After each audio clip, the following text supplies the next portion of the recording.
तू किस धरा से टूट के, तू कौन धूप में सूख के, बन पाँव छाँव तू चल पड़ी,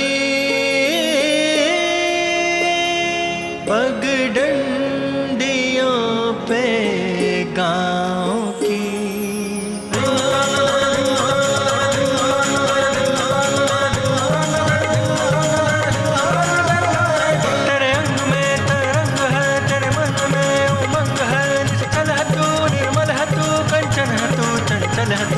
रंग की दुलारी तू बड़ी, सबसे प्यारी तू बड़ी।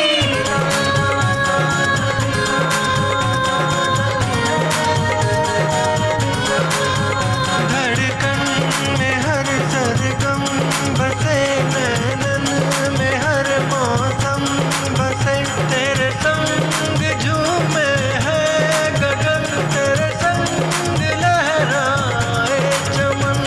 तू बावरी तू सावरी, तू इस जहाँ की है परी, तू इस जहाँ की है परी, तू इस जहाँ की है परी, तू इस जहाँ की है परी, तू इस जहाँ की है परी, तू इस जहाँ की है परी, तू इस जहाँ की है परी।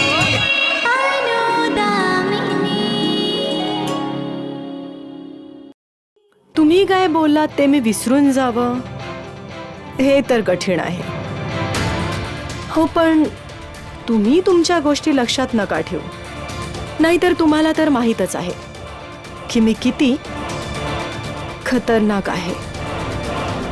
का तू रागाने माझं प्रेम जिंकण्याचा प्रयत्न करतेस? आजपर्यंत रागाने जगात कोणीच प्रेम जिंकू शकलं नाही आणि ना जिंकणार. मला तर फक्त अनुदामिनीची चिंता असते, तिच्या भाग्याची मला भीती वाटते. लहानपणापासून आजपर्यंत तिने खूपच संघर्ष पाहिलेत, तिच्यासोबत काही चांगलं होत पण नाहीये.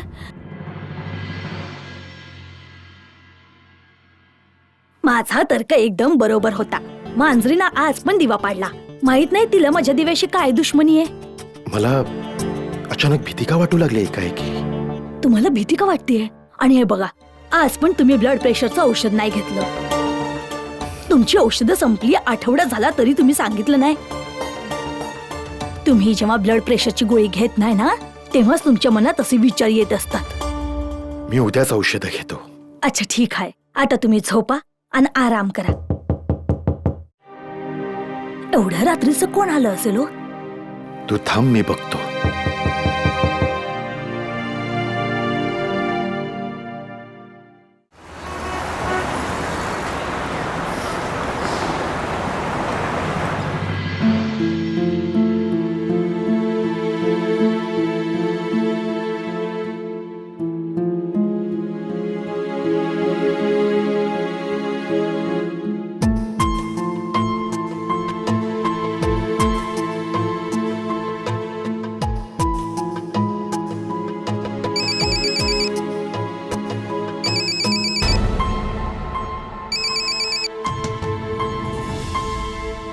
हा केवल बोल. सर, मोठे साहेब आहेत ना, आता धोक्याच्या बाहेर आलेले आहेत. पण डॉक्टरांचं म्हणणं आहे की त्यांना 72 तास ऑब्झर्वेशनमध्ये ठेवावं लागेल आणि होऊ शकतं की काही दिवसानंतर त्यांची बायपास सर्जरी करावी लागेल.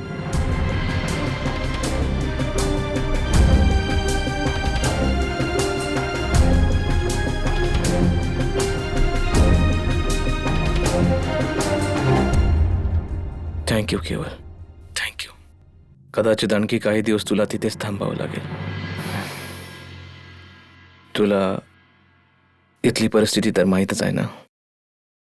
बट डोंट वरी,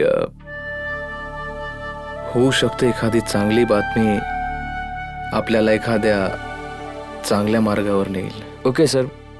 सर, तुम्ही तुमचं ध्यान ठेवा. मी नंतर तुम्हाला फोन करतो.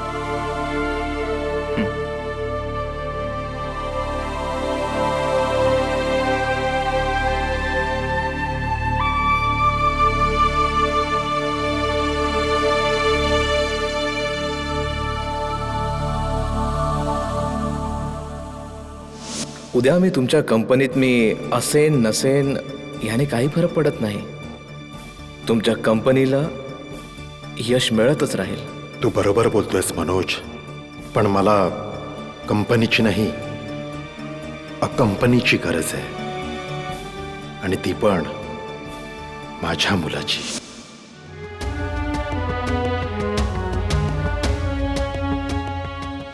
अरे मी तर म्हणेन की ह्या कुकिंग कॉन्टेस्टच्या मार्फत तू एखादा जीवनसाथीही बघ आणि तिला माझ्या घरी माझी सून म्हणून घेऊन ये.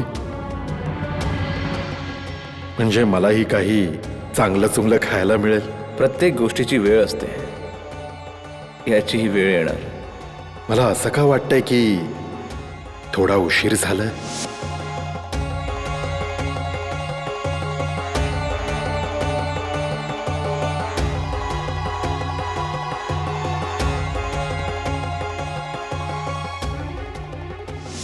यात काही फोटोग्राफ्स आहेत. These girls are all from middle class family. ह्या सगळ्याच मुली अगदी गुणी आहेत, वेल कल्चर्ड. आय होप की ह्यातली कोणी तुझी कंपेनियन होऊ शकेल, माझी सून. कुठे ना कुठे मी कठोर वागलो. जरी मी त्यांचा मुलगा आहे, पण कदाचित त्यांचा मुलगा होण्याचं कर्तव्य मी निभावू शकलो नाही. या गोष्टीची जाणीव झाली होती मला की डॅडने त्यांच्या चुका रिअलाइज केल्या आहेत. तरी पण मी त्यांना हेच दर्शवलं की त्यांनी केलेल्या चुकांना माफी नाहीये. ते माझ्याकडून प्रेमाची अपेक्षा करत होते आणि मी त्यांना हे पटवून देत होतो की त्यांना हे प्रेम मिळण्याचा काही एक हक्क नाहीये.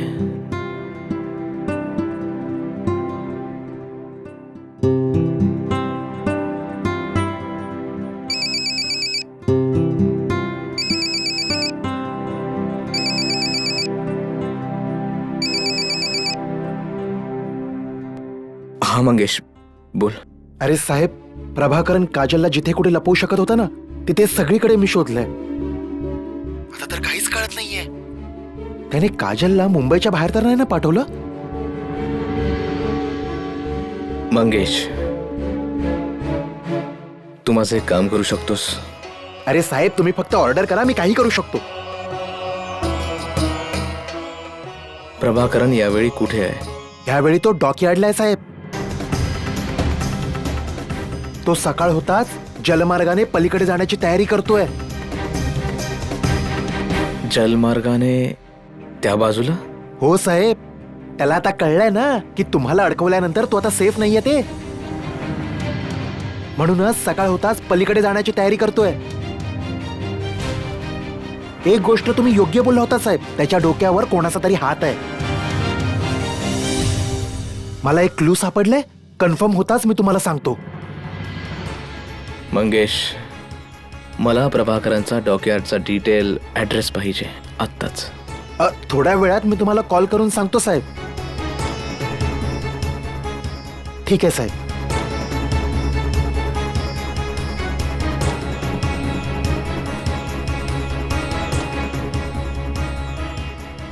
डॉकयार्ड, जलमार्गाने?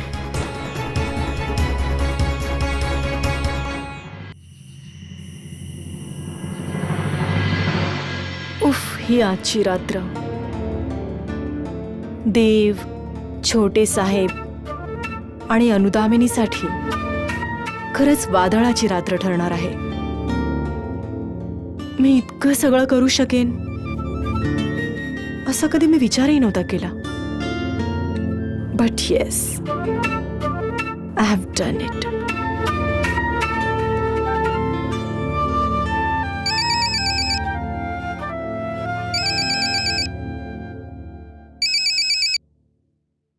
हां, बोल. मॅडम जी, काजल पर्यंत पोहोचण्याचा प्रयत्न केला जातोय.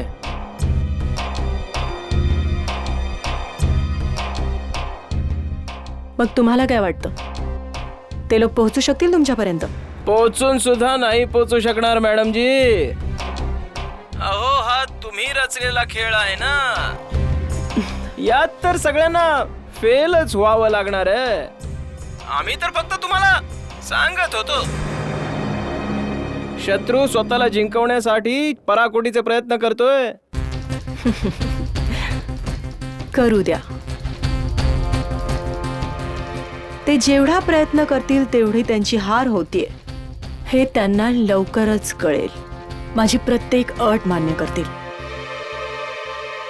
मला तर खरंच असं वाटतंय त्यांनी प्रयत्न करावा. करू द्या. तू फक्त स्वतःची काळजी घे. ठीक आहे मॅडमजी.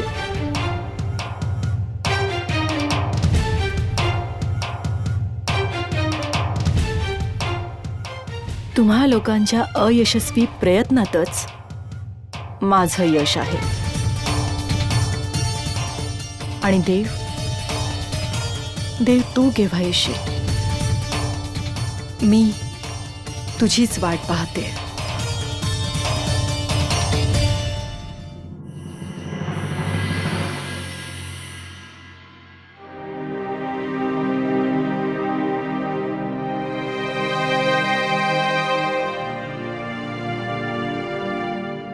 काय करावं काहीच कळत नाहीये.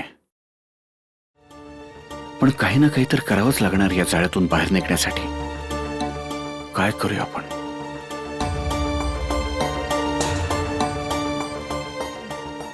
आणि जर अनुदानीच्या गोष्टीवर लक्ष दिलं तर? माहित नाही, मला असं का वाटतंय की या सर्वात ना काजलचा नवरा अवीचा हात आहे. असू शकतं की त्याच्याकडून हे सर्व करवून घेतलंय. काय या जाळ्यासोबत उडणं संभव आहे? आणि हो, जर आपण सगळ्यांनी हिम्मत केली ना तर जाळ्यात अडकलेल्या पक्ष्यांसमवेत आपण उडू शकतो. अनुदामिनी प्लीज, ही तुझ्या ऐकीव गोष्टींवर अंमल करण्याची वेळ नाहीये. आणि प्लीज या फिलॉसॉफीच्या गोष्टी करणं बंद कर. नाहीतर जे संकट 24 तासानंतर येणार आहेत ना ते आत्ता इथे काही क्षणात येतील.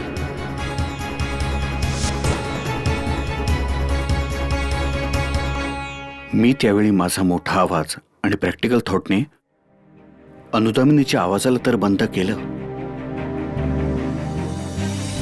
पण अनुदामिनी तर एकदम खरं बोलली होती. नॅन्सी आणि प्रभाकरने जे जाळ बनवलं त्याच्या गाठी तर मजबूतच आहेत, पण ते जाळ तर हलकंच आहे. आपल्याला खरोखर या जाळ्याला घेऊन उडावं लागेल. असं वाटतंय मला छोट्या साहेबांना भेटावं लागेल.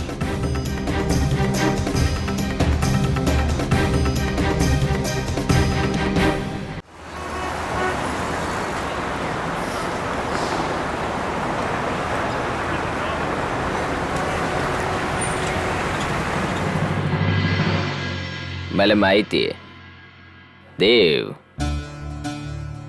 त्याचं डोकं वापरून खेळ खेळणार आणि माझ्याशी निगोशिएट करण्यासाठी नक्की येईल. पण काय तुम्ही निगोशिएट कराल का?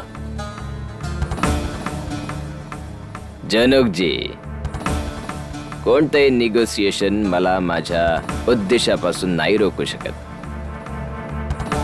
की छोटे सो कॉल्ड साहेब बर्बाद होण्यापासून वाचते.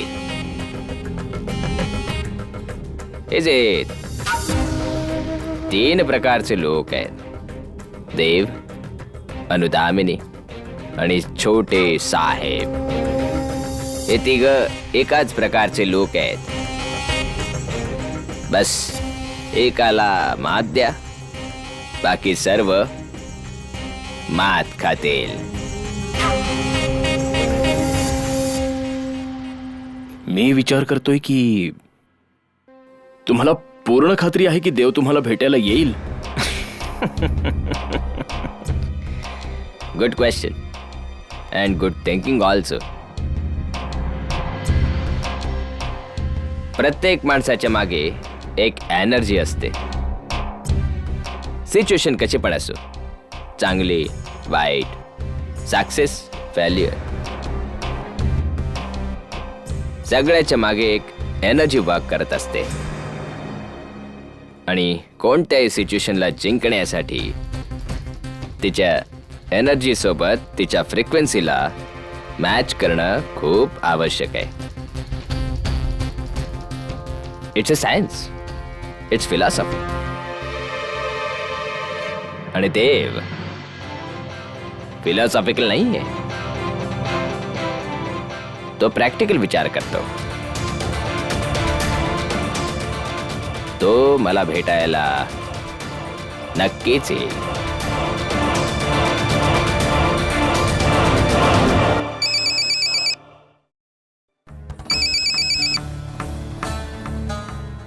हो,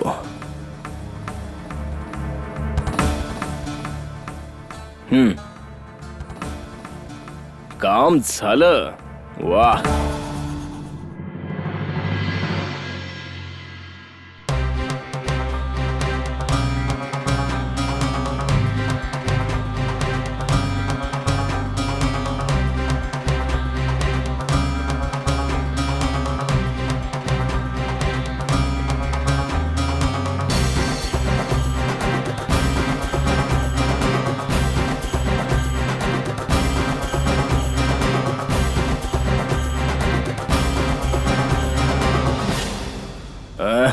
ओके ओके, येस. तर जनाब, तुमचं काम झालेलं आहे. मुलींची साक्ष घेतलेली आहे आणि तीही व्हिडिओ टेपने. गुड. आणि हो, ओल्ड एज होमचा जो रेकॉर्ड आहे त्याचं रजिस्ट्रेशन जुन्या तारखेवर झालेलं आहे. आणि हो, तुमची वेबसाईट सुद्धा ऍक्टिव्हेट झालेली आहे. तुमचं सर्व काम झालेलं आहे. तुम्ही जे जाळं विणलं होतं, ज्यात काही जागा आमची सुद्धा आहे, आता ती खूपच जास्त मजबूत आणि खतरनाक होत चालली आहे. Good, very good. आता मी म्हणतो की त्या व्हिडिओ क्लिपचे काही नमुने छोट्या साहेबांना पाठवून द्या. त्यांना कळेल तरी की ही रात्र सरता सरता किती भयंकर होत चाललेली आहे. कारण की जेव्हा मी कोणाला साहेब बोलतो ना, तर पूर्ण त्याला साफच करतो. बिलकुल, आत्ताच करून टाकू.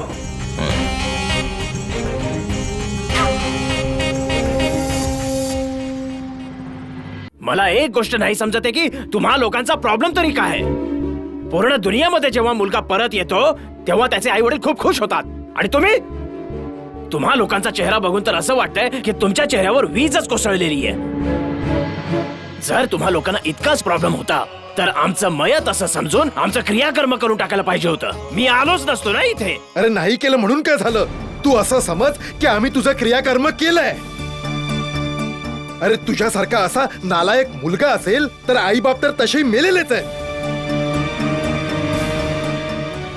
अरे तू तुझा अपशकुनी चेहरा घेऊन इथे का आलायस? का आलो म्हणजे? अहो, एकुलता एक मुलगा आहे मी तुमचा, म्हणून मी इथे आलोय. आणि आपलं जीवन सावरण्यासाठी आलोय. 14 वर्षानंतर मी इथे आलो. एक गिलास पाणी सुद्धा नाही विचारलं मला. अरे 14 वर्षांची गोष्ट तर अशी करतोय जसं काय प्रभू रामचंद्रांप्रमाणे वनवास भोगून आलाय, लंकाच जिंकून आलाय. मग असंच समजा ना तुम्ही. अहो, 14 वर्ष काट्यांवर झोपलोय मी, इकडे तिकडे भटकत होतो नुसता. आई वडिलांच्या आशीर्वादाशिवाय संपूर्ण जीवन निघून गेलं माझं. आता मला तुमची सेवा करण्याची इच्छा आहे. आता मी कुठेच नाही जाणार, इथेच राहणार फक्त. आणि 2-4 गुंठे जमीन विकून मी काहीतरी धंदा सुरू करणार आहे इथे. ऐक ऐक तुझ्या लाडक्याचे बोल. अरे लाता खाण्याच्या बाता करतोय हा. 2-4 गुंठे जमीन विकून धंदा करायचा ह्याला. याला आताच्या आता माझ्या नजरेपासून दूर कर, नाहीतर काहीतरी अनर्थ होईल. थांबा, तुम्ही का बरं एवढं रागावताय? तुमची तब्येत खराब होईल ना. अरे हे पलटू, अरे का वाद घालतोयस र? चुप नाही बसू शकत का? तू जरा बाहेर जाऊन बस ना, मी तुझ्यासाठी जेवण आणते. नाही आई, मला जेवण बिवण नाही काय करायचंय. वडिलांना मी पसंत नाहीये ना, तर मग ठीक आहे, पण मी माझा जीव इथेच देऊन टाकेन. इथेच मी माझा जीव देणार. पण हा जो बाप लेकांचा संबंध हा अलग करण्याविषयी बोलतायत ना,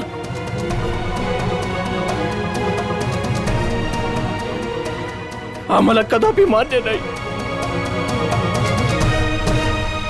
अरे बाळा, रडतोयस का? अरे सगळं ठीक होईल. आई, जर सगळं ठीक होणार आहे तर म्हणूनच तर मी इथे आलोय. अगं 10,000 रुपये फक्त मी इथून चोरी करून निघून काय गेलो, तर एवढी मोठी सजा मला मिळायला हवी. मला हे बाबूजी माझ्या आईसोबत माझं नातं तोडतायत. माझ्या बहिणीशी माझं नातं तोडून टाकणार काय?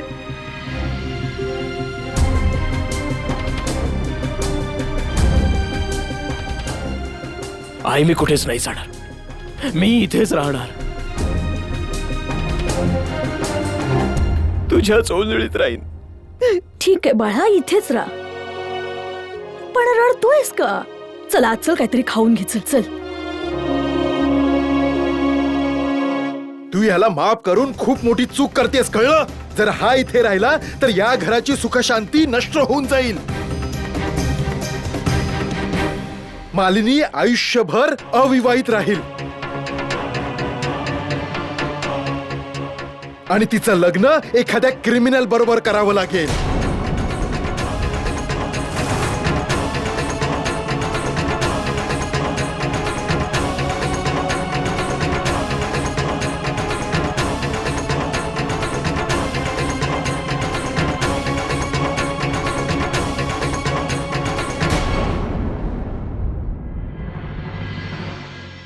याची गरज पडेल तुम्हाला. गरज पडेल म्हणजे हेच की कधी कधी शिकारी स्वतः शिकार बनून जातं.